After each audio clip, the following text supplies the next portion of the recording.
This is video playlist. This is probably going to be the final video in the Mom Size Matter playlist. And this is just about random quotes from the women that I wanted to bring to your attention, not a specific woman.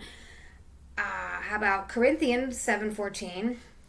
The unbelieving husband is sanctified by the wife, and the unbelieving wife is sanctified by her husband.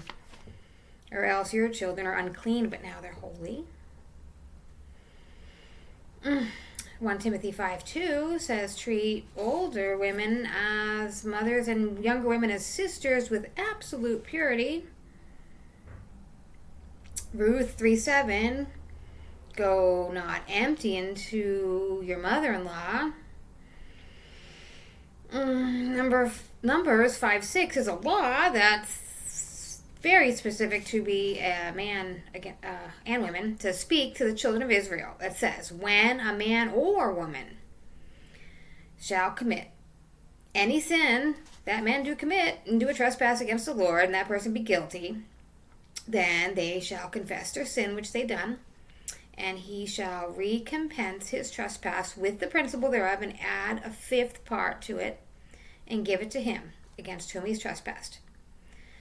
But if the man have no kinsman to recompense the trespass, let the trespass be recompensed unto the Lord, even to the priest, beside the ram of atonement, whereby an atonement shall be made for him.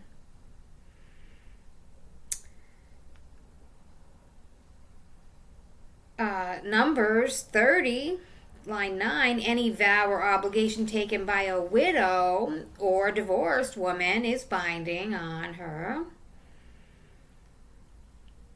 Leviticus 20:17, if a man shall take his sister, his father's daughter or his mother's daughter, and see her nakedness, and she see his nakedness, it's a wicked thing.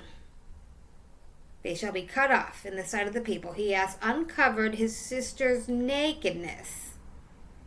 He shall bear his iniquity.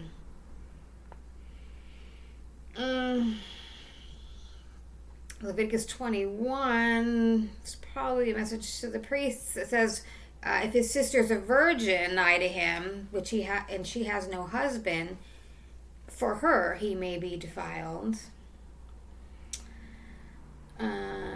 Deuteronomy 27:22 is, cursed be he that lieth with his sister, the daughter of his father or daughter of his mother.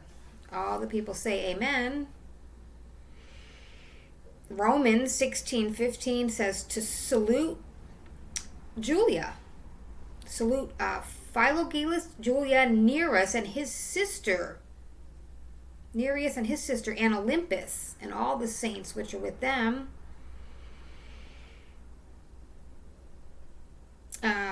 Exodus 21, if a man sell his daughter to be a maid, she shall not go out like the men servants do.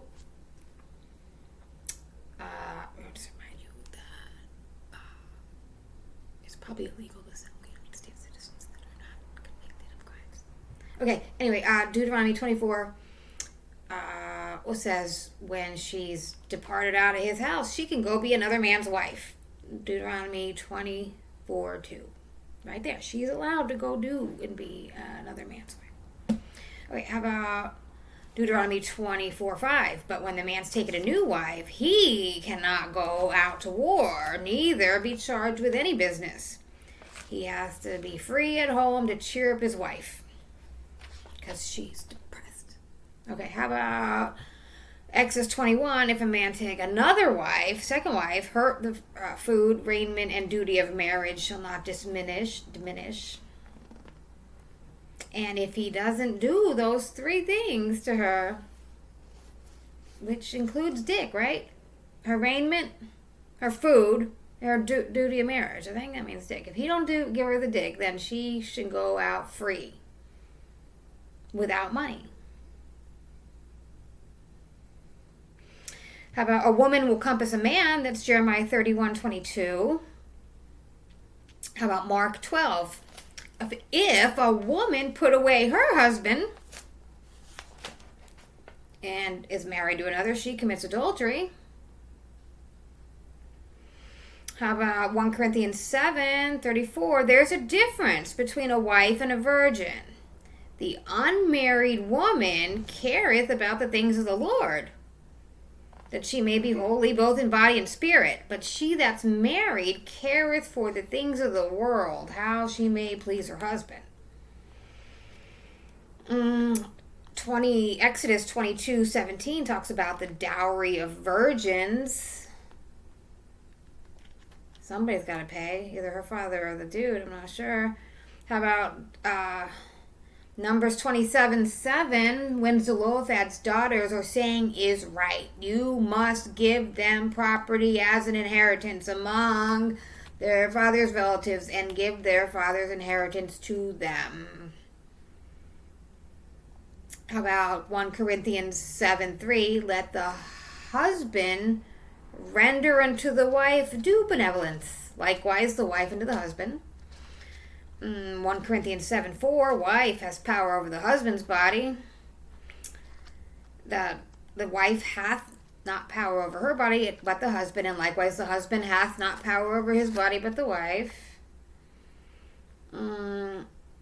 Deuteronomy 21:18 says, if a man have a stubborn and rebellious son, which will not obey the voice of his father or the voice of his mother, and that when they chastened him, he will not hearken to them, then the father and the mother lay hold of him, bring him to the elders in the city gate, and they shall say to the elders, this is our son, stubborn, rebellious, he won't obey, he is a glutton and a drunkard. And then all of the men shall stone him with stones that he die.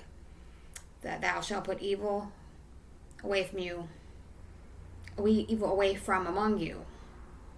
And so that the rest of them hear and fear. We have 1 Timothy 5:14 saying that he bids that younger women marry, bear children, and guide the house, to give none occasion to the adversary to speak reproachfully. Kinswoman is there 3 times. Proverbs 7:4, say unto wisdom, thou art my sister, and call understanding thy kinswoman. And then we have from the law back in Leviticus 18:12 and 13, thou shalt not uncover the nakedness of thy father's sister. She is thy father's near kinswoman. Thou shalt not uncover the nakedness of thy mother's sister. She is thy mother's near kinswoman. Singular vow, that's in there, Leviticus 27:2, speaking to the children of Israel, and say to them, when a man make a singular vow, the person shall be for the Lord by thy estimation. These are the laws concerning the gifts. The Lord gave to Moses the following regulations for the people of Israel. When any of you have been given to the Lord in fulfillment of a special vow, you may be set free by payment of the money.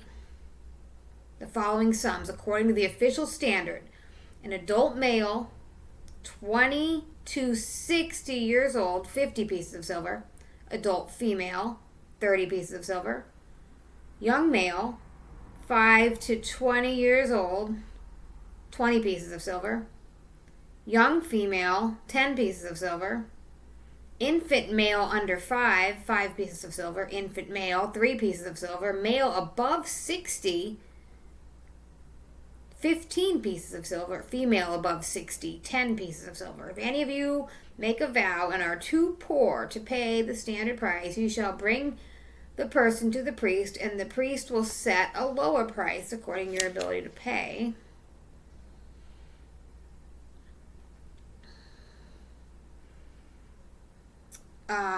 Leviticus 19:20 says, whoever lieth carnally with a woman that is a maid, a bondmaid, and betrothed to a husband, and not at all redeemed nor freedom given, she shall be scourged, and they shall not be put to death, because she was not free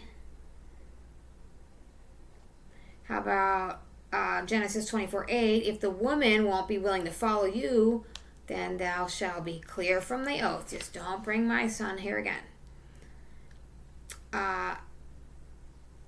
Numbers 5:9. The priest charges her with an oath and said to the woman, if no man laid with thee, and thou hast not gone aside to uncleanness with another instead of thy husband, then thou be free from this bitter water that causes the curse. Arise and thresh, daughter of Zion. That's Micah 4:13. Exodus 35:29. The children of Israel brought a willing offering to the Lord, every man and woman whose heart made them willing to bring all manner of work, which the Lord had commanded to be made by the hand of Moses.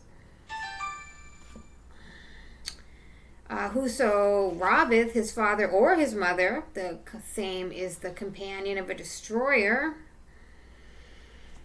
Women and men have the same head, that's Christ.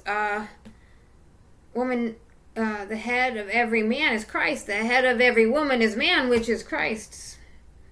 That's 1 Corinthians 11:10. For this reason, woman ought to have authority on her own head because of the angels. Isaiah 4:1 says, in that day, 7 women will take hold of 1 man. It says, we'll eat our own bread, make our own clothes. Let us be called by your name. Take away reproach. We have Esther 4:14. If you don't help us, deliverance will arise someplace else. For if you remain silent at this time, relief and deliverance for the Jews will arise from another place, but you and your father's family will perish.